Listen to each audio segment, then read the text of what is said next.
1536.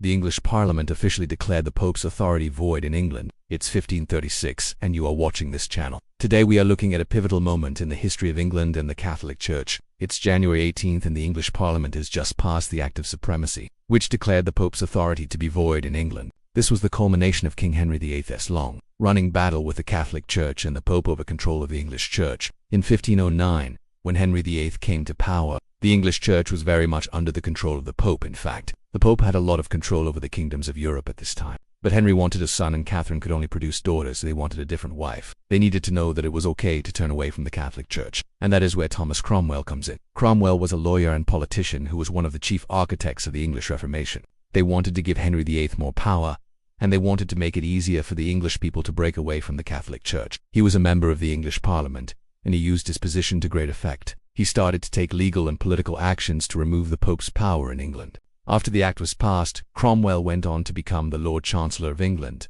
a position he held until his execution in 1540. As we said, Henry wanted more power for himself, and he wanted to be able to do things without having to ask the Pope for permission. The English Parliament agreed with him and passed this act. And in 1534, he declared himself the supreme head of the Church in England. The next year, he had the Act of Supremacy passed, which declared the Pope's authority to be null and void in England. And he asked the Pope to annul his marriage with Catherine, so that he could marry another woman. But the Pope refused.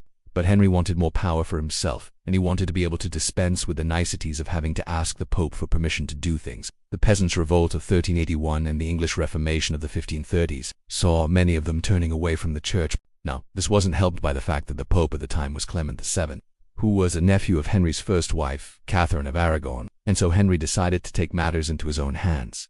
And that is what we are looking at today. The Parliament had declared the Pope's authority null and void. Why did they do this? It also didn't help that the English people were becoming increasingly disenchanted with the Catholic Church, but now the English people needed to hear it. He wrote pamphlets and articles attacking the Catholic Church and the Pope, and he used his influence to get the Act of Supremacy passed. So there you have it. That is why the English Parliament passed the Act of Supremacy in 1536. If you want to know more about this time period, then check out our video on the English Reformation. Thanks for watching.